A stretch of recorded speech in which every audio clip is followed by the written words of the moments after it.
Joining us today. I'm Sophia Lucia Parola, your host with Garden State Film Festival. This year, from March 21st through March 24th, 2024, you can come check out the 22nd annual Garden State Film Festival. There are 200 films from 14 countries screening in Asbury Park, New Jersey, and Cranford, New Jersey. And one of the films you can check out is a short film called Swipe NYC. Here to talk to me about this lovely film is the lovely filmmaker herself, Sue Zarko Kramer. Sue, thank you so much for joining me and congratulations on your acceptance. Oh, thank you so much for having me. I'm thrilled. I was born in New Jersey, so I'm coming home to Oh my gosh, screen the I didn't know film. that. Amazing. I'm a Jersey girl. I love that. And I am so inspired by you already, and that just makes it all the better. So I'm really looking forward to talking to you about this film today. But before we get into it, can you tell everybody a little bit about yourself? Sure. I am a filmmaker, writer, director, producer. I've been one of those lucky chosen people that have known what they wanted to do since I was 9 years old. Mm. And after I got stage fright doing Guys and Dolls in seventh grade and threw up after being a hot box girl, I was like, okay, I'm Oh, going to be behind the scenes. And that's going to be my life, and I'm going to be very happy. And that's what it's been ever since as a oh, as a writer, director, and that's been my dream. And I went to UCLA Film School, and luckily have been blessed that pretty much since film school been writing and directing and doing what I love, with the roller coasters of amazing. a Hollywood movie career, of the ups and the downs and the highs and the lows, as all of us artists do. Absolutely, a very unpredictable, inconsistent Yeah. industry, but you're killing it in the industry. I can see from your bio, and we are going to talk about that later. But I love that, making your inner child happy, doing what you've always known you want to do, and obviously it comes natural to you. So thank you for sharing. You were the writer, director, and producer on the short film Swipe NYC. Can you tell us a little bit about this film? Sure. Swipe started first as an article that I wrote for Dorothy Parker's Ashes, which is this wonderful literary magazine. And it just was like a 2-page article about kind of being post divorce, empty nesting, what it looks like in the world of online dating. And that got a lot of attention. And I started thinking, okay, I'm going to write a novel. And I got a book agent, and I was writing the novel. And I've been a screenwriter my entire life. And so I took 4 months at the novel, and I was in hell. I was like, oh my God, writing a novel is so hard. But writing a screenplay for me seems to. Oh no, we just cut out real quick. I think she might come back. Hold on, guys. Oh no. Let me just write in this chat and make sure. Frozen. Are you there? Okay, Sorry. there You we were go. frozen It for a just cut second. out real quick. Hi. Can you hear and I see me think okay? we're frozen. Okay. I hope you can hear me. Can you hear me? I'm typing it in the chat. I don't know if we should start over. I'm not sure Hmm. what our audiences can see. I don't know what we should do because we're live. Yeah, So if okay. anybody can hear me, I'm thinking I'm just going to talk about Yeah. that. Swipe is my story about being post divorce, um, and having to be an empty nester and throwing myself into the world of online dating. And that's really what the film is about, with Lisa Edelstein starring, who is amazing, and Bridget Moynihan co-starring, and Richard Schiff, and an incredible cast of supporting actors. And it's really been a dream come true. We've been on the film festival circuit for the whole year. I mean, starting in May, where we premiered and won Best Film, and here we are. Amazing. Can you hear me, Sue? Can you see me or hear me? Oh no. I think we're having technical Oh no. difficulties, so I'm going to leave, and I think we're going to come back. Is what I'm Yeah. going to say.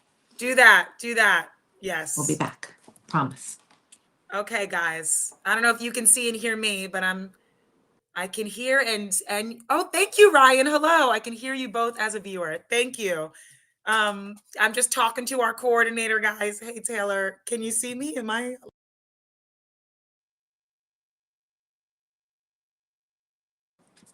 Can you see me again? I can't hear you. Now I can Oh, hear you. no. Okay, you can hear me?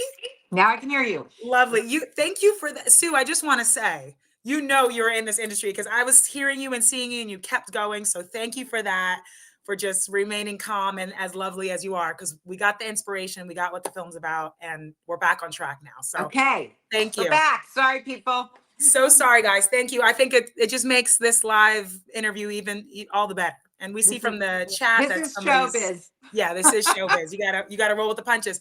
So speaking of rolling with the punches, how was the process of making this short film? How long did it take you? And yeah, how was it for you as the writer This is director? one of the joys of my life, truly.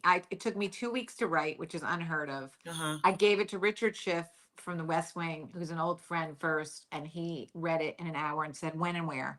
Wow. And then it was Bridget Moynihan, and then going to Lisa Edelstein, who I knew from a friend. And it just took off. And then all of a sudden, friends said, "Can I give you money to help make it?" And we made it for a tiny budget. We made it for Wow. $50,000. And it really looks like at least $1 million. But we got favors. It was like Park Slope, where I live, came together as this community and Mm, wanted me, as an empty nesting single mom, mhm. wanted to come together, and they supported me as a community. And so I shot it in 4 days, Oh my gosh.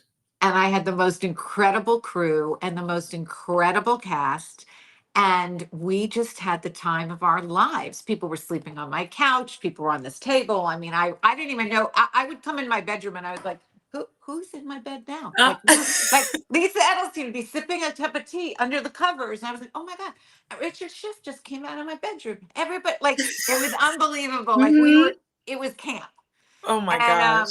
so it was amazing. My friend Dave Kelsey, who plays the amazing bartender, is kind of one of the first people to jump on board. He also is a producer on the movie. He was also in my bed. And we made it and then edited it and premiered it in May, and it won Best Film, was our premiere. And it's been winning lovely awards ever since. And Wow. it's been just the most gratifying experience, showing such an authentic, vulnerable piece of material, that's so semi autobiographical about myself. Lisa literally plays a version of me, Mhm. uh, and sharing it with audiences is amazing. It's amazing sitting in these giant theaters. Man Chinese is where we started, and Wow. like getting these unbelievable amounts of laughter, or like the or the, like all the reactions. And it's been really, really satisfying and Ugh. gratifying, and all of It it. it sounds beautiful, and it's like so amazing just to hear you talk about this film. You could tell how personal and amazing and validating it is for you, which makes it all the better. And how you're saying you were in your house looking at all these people in your house. That's how I felt watching your film too. I'm like, oh my God, this guy, this actor, like incredible cast, just like A-star cast. Your lead, Lisa, she's from the Girlfriend's Guides to Divorce. You have Bridget in the film. I mean, talk to me. So you talked about how you knew Lisa. How did you find this amazing cast? And yeah, how was casting? I didn't know Lisa personally. I met Lisa once many years ago on Girlfriend's Guide to Divorce, that a dear friend of mine was writing on the show. So I met her in passing. But that friend said Lisa would be amazing for this. Wow. And Richard Schiff said Lisa would be amazing for this. But then I got it to her agents, and they were like, no, she's busy. And I was like, oh, all right. And Yeah. then I wrote her on Facebook Messenger, and I was like, I know this is the most random thing ever. We don't know each other, but like we do know Richard Schiff, and we do, so I'm not like some psycho stalker. But I have this script, and she's just typing, going, well, let me take a look and I'll read it and get back to you. And I'm thinking, it's going to take a couple of weeks. I said, that's so kind of you. Thank you. Mhm. She called me the next morning and said, I want to do this. Wow. And it just, then everything, the guns were blazing. We were off to the races. It was, she came on, Bridget, who I'd worked with on Gray Matters, which was a feature that I did, that Mm, with Heather Graham and Bridget and Molly Shannon and Sissy Spacek. And so Bridget and I knew each other from working together.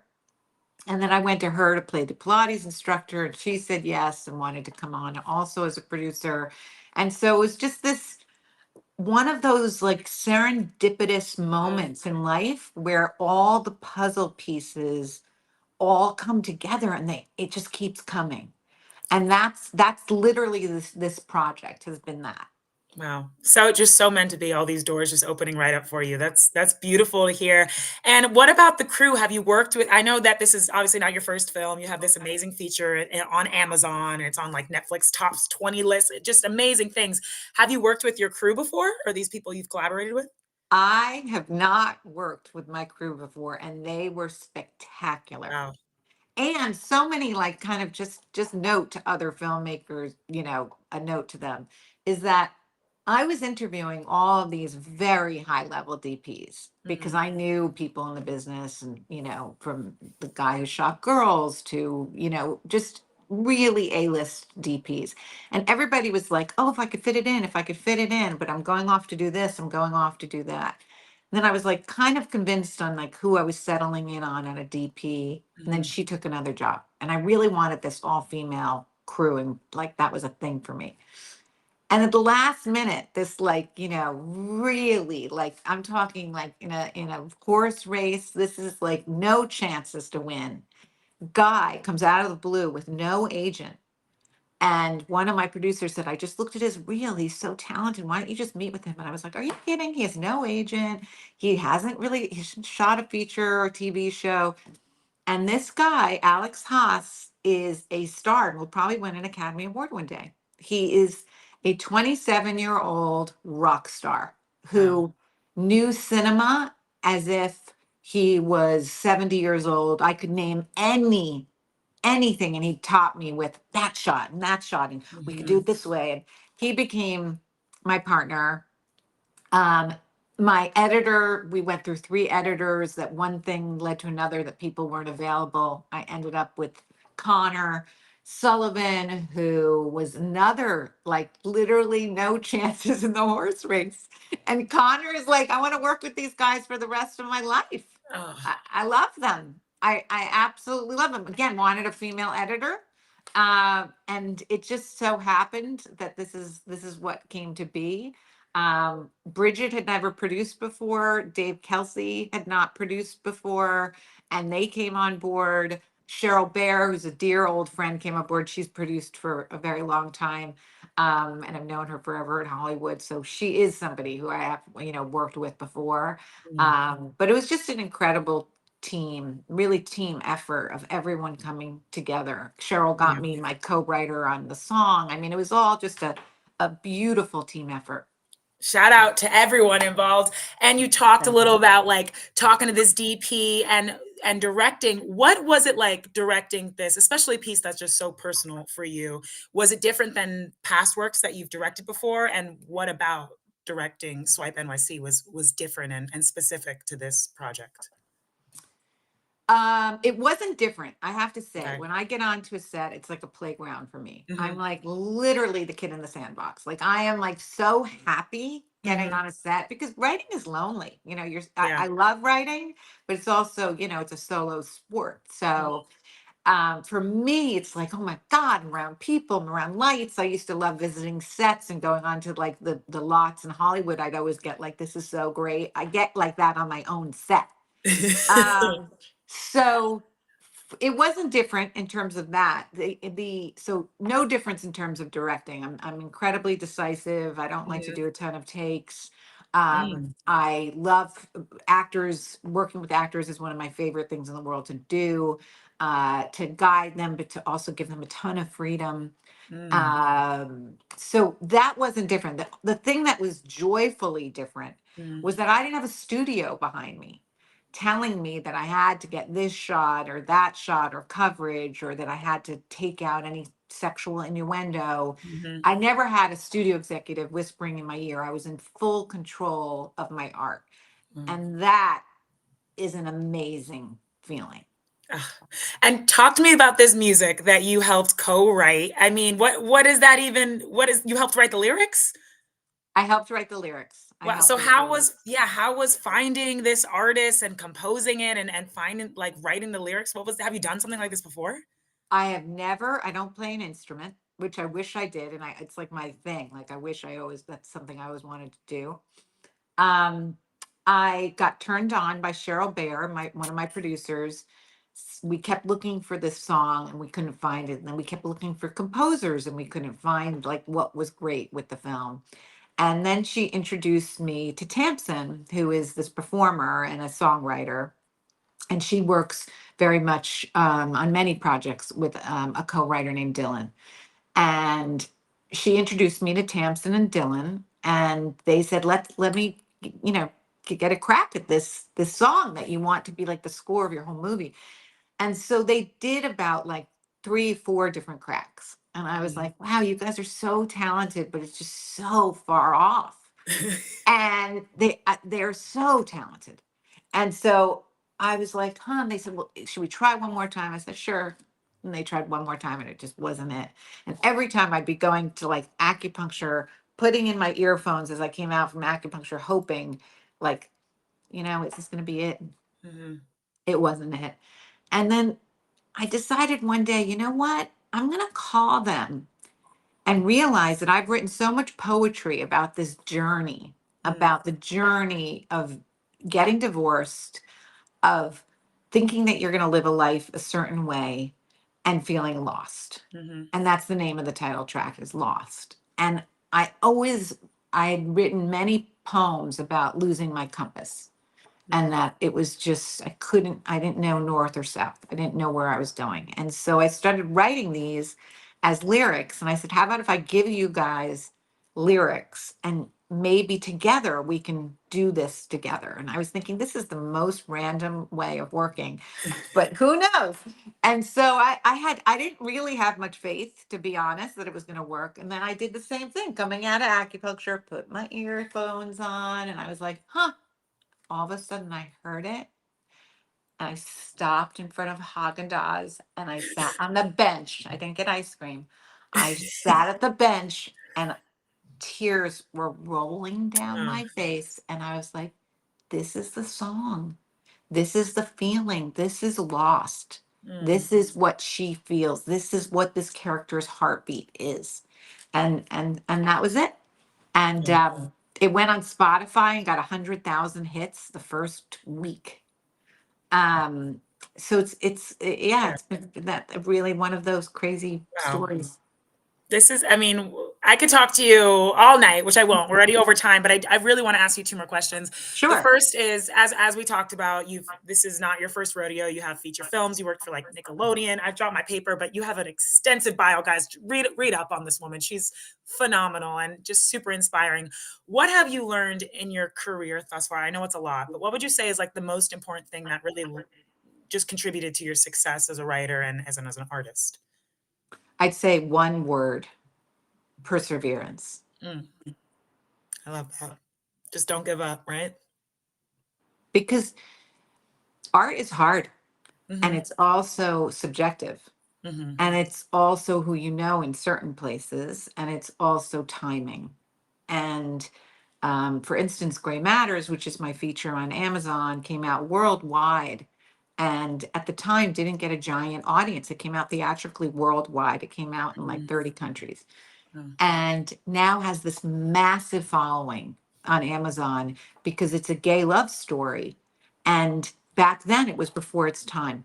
But Mhm. now it's very much like, yeah, of course Heather Graham's gay. Versus before, critics would say, I can't believe she put Heather Graham as a gay girl in her story. Mhm. Like, so it's timing can be part of it, but perseverance is really my middle name because if Mhm. I ever listened to the critics of back then, or if I heard the voices in my head that come from the outside, echoing of often telling artists to give up or they're not Mhm. in vogue or that's not what they're looking for. It's really just to persevere and also to listen to your voice of what is most authentic. This is my most authentic piece of writing and directing, and it's been my most successful in terms of an audience, just like everyone just wanting more of it, which says something about authenticity. So I say write what you know and lean into it. Yeah, I love that. And speaking of wanting more, watching this film, I really did. I was like, all right, I could see this being like a series, or I wanted more. So I'm one of those people who do want more. But last question for you, Sue. How does it feel having Swipe NYC at Garden State Film Festival, especially the 22nd year? And what are you hoping audiences get out of watching it? First of all, it feels great. I love Asbury Park. I love Bruce Springsteen. He's my favorite part of New Jersey. About New Jersey. I used to go to the boardwalk with my parents, and so I have really fun memories of like the carousel and kind of all that, and the Stone Pony and all the great things that are in Asbury Park. So super Mhm. excited to be in that area by the shore. In terms of audiences, I'm just happy to be, I'm a New Yorker, but coming back, like a homecoming to New Jersey. So I'm just hoping that audiences go on the ride with me, just are Mhm. there to laugh and eat it up. And the most wonderful thing about Swipe is that 21-year-olds to 65-year-olds come up to me every time and go, "How do you know my story? How is that even Yeah. possible? How could you possibly know what I feel?" And that's an amazing feat as an Mhm. artist, to have it relate to every age. Mhm. Even though, I'm 50, it's, turning 50 was like a milestone, and is kind of part of the piece, but it doesn't matter that it Mhm. relates to everybody. So I hope that at the Garden State Film Festival, I hope it'll relate to everybody as well. I love that. It has been really such an inspiring time talking to you, and I'm so excited for audiences at Garden State Film Festival to watch this film, and I really hope I get to meet you in person. Let me tell everyone watching how you can see Swipe NYC. Get your tickets at gsff.org/tickets and come see it Saturday, March 23rd from the film block 6:15 to 8:30 p.m. at Asbury Hotel. You don't want to miss it, guys. An And I'll amazing be there. film. I Yes. will definitely be there, and some surprise guests will be there. And please also follow us on our Instagram, which is on Instagram swipe.nyc. And that will also tell you anything that's coming up, including the Garden State Film Festival. I love it. Perfect. Thank you so much again. Thank you for just being an amazing person to talk to and giving us all these amazing words of wisdoms. Congratulations again, and I will see you at Garden State Film Festival soon. See you soon. Bye. Bye.